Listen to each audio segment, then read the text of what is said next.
think thriving in the face of suffering for me has been about accepting the pain and dealing with it, and then the opportunity for growth, because not being bogged down by all these issues that haven't been looked at. I think the group is a bonding experience because people are sharing at such a vulnerable, deep level, all of us, our hurts, that maybe we've never spoken out loud before to anybody. A level of trust grows, which I think in turn adds strength and encouragement to share. It's also stimulating to hear other people's hurts, because I think some hurts are universal, and then that might bring to mind some that we've had too. The journaling part has been very helpful for me, and I've never journaled so much in my life as I have since I started this group. And I think the beauty for me is I'm able to write down any little thought, no matter how minute or how embarrassing or how shameful. Then there's a choice to speak it or not. But just getting it out instead of having it twirl around in my head has been a huge relief and freedom. When I heard the question, what do you want to get out of the class? What came to my mind immediately was resolution with my parents. I've always had internal conflict with them, maybe not external, but internal, just not felt a closeness that a lot of people feel toward their parents, and realizing I had a part in it as well as they did. I've also got more resolution with myself and who I am and self-acceptance, and that's been quite a wonderful gift. The gift of grief for me has been gaining more acceptance to what is each day, because not being able to control, giving had been a way of controlling too, I think also, not the best of motives.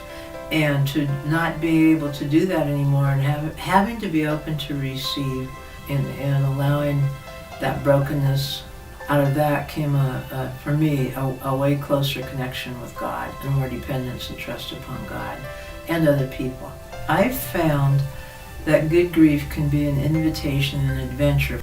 I think I've come from a scared place a lot, always thinking, what am I going to do next, or what did I do wrong before? And this allows for letting go of those issues and unhealed places, and loving them and bringing them present allows for more presence.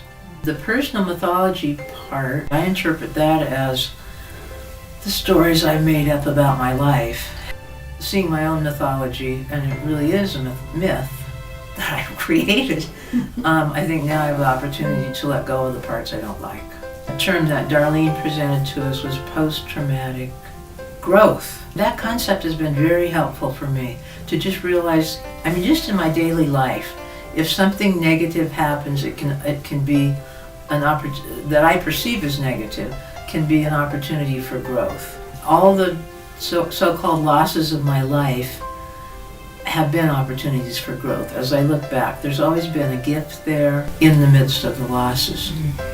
I think we call this good grief because acknowledging, realizing, accepting the positive aspects of grief, and by loving those losses and those griefs, we have the opportunity to grow. I believe it's possible to accept grief with love and gratitude. I think we learn within the group from the support and safety that Darlene provides with her experience, and also the other people in the group, the bonding that happens. I think it's the first step in learning to trust that we're going to be okay with what happens to us, and that other people have experienced these things too, are not alone. And then that just increased trust for me of God and other people, and myself. I've had the opportunity to go with Darlene into the Deer Ridge Correctional Institute and be with a group of inmates there. And that has been especially profound because they have had oftentimes extremely painful childhoods. And it becomes evident because of their early lives how they could end up in prison because of that deep hurt. To see tears flowing out of people labeled as criminals is an experience in itself to the profoundness of this good grief work. So this was one of our experiences in the group, was to take an item and break it and then piece it back together. And so this was a cup my husband Brian was one of my losses 12 years ago.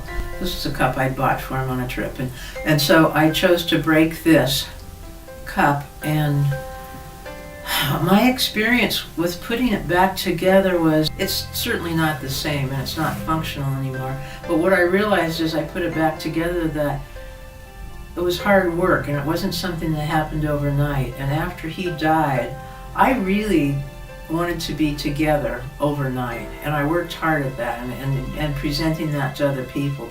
But this, it helped me realize that, wow, when a person has a big loss, you aren't going to just overnight be back the way you were. In fact, you'll never be back the way you were. And this also, there's a big hole here. There's a piece that was way too chipped up. I just couldn't get it back together. And this hole is like, I have a hole where he was, and that's okay. I can live with that. Yeah, we have sad places in our hearts and disappointments and losses, but we don't have to deny them anymore. I don't feel like I have to deny them anymore. It's accepting them. It's a part of who I am. Darlene provided a whole bunch of National Geographic magazines that were full of various pictures, and one of the exercises was where we were, where we are now, and where we'd like to be. This is where I was. This is where I felt like I was that day, trying to kind of seeing the light above. It's the sun's coming in now, but still pushing through the ice. It's hard work. This is where I wanted to be, is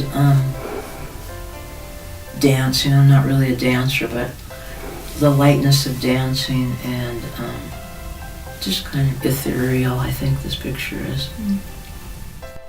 When I first heard Darlene talk about good grief, I immediately felt very, very drawn, because I had had bereavement classes before, after my husband died, and also I was a volunteer for hospice, but I never did experience anything like what I heard her talking about, and I immediately wanted to have the opportunity to do it. I would encourage others with their issues of grief now to just embrace it and accept and love it.